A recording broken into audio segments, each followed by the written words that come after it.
Hello, Amlan. Hello, world. Allow me to share a verse from the Bible, from the New Testament, di ka ni James chapter 1 verse 22. Ingon diri nga, but be you doers of the word and not hearers only, deceiving your own selves.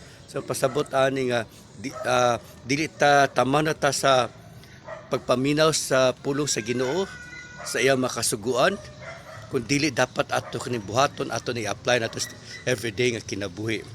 Kaya kung kita tama na tagpaminaw sa pulong sa Ginoo, pagkaton sa pulong sa Ginoo, wa nato nag-apply sa kinabuhi, ato na ko nagiilad ang atong kaugalingon.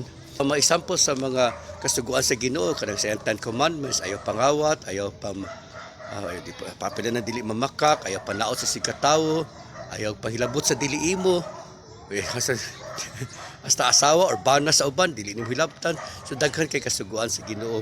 Kay kung kita nagkat-on kita, nagtuo kita sa Ginoo, nagsimba kita sa simbahan matag Domingo, nagampo kita tanan-tanan, gusto kita maduo sa Ginoo, gusto kita nga malangit, gusto kita magkuy kay Heavenly Father, kay Jesus Christ dito sa ang langit.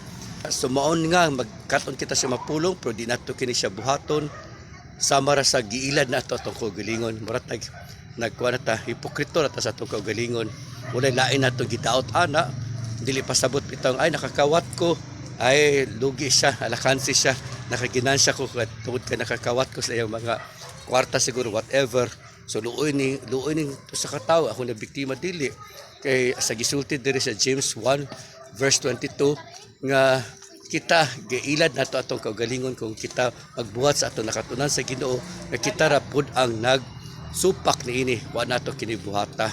So this is about the commandment of God, which we consider there is the Church of Jesus Christ of Latter-day Saints as the first law in heaven, and pinaka-prime law or number one law niya there is sa kalibutan, hantod sa kanturan, about obedience.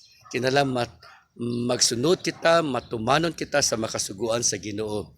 Be doers of the law. Kinahanglan bubuhat kita sa mga balaod sa Ginoo, and not just hearers only, dili lang kita maminaw. Related sa obedience, kung unsay pulong sa Ginoo nga maayo man na siya tanan, kung unsay pulong sa Ginoo nga nagtuo kita nga kamatuoran o pulong sa Ginoo, buhaton gid nato kini, og dili ta mag justifications, di kita mag excuses, di ta mingon nga oy nagsakit magud si kuan mo nang nangawat na lang ko, or kuan magud nang namanggut ko kinalas kinabuhi mo nang nagkuan nangilad na lang ko, or nangawat na lang ko sa bangko tungod kay kuan man naman ko kinalang tambal para sa akong gidika inana.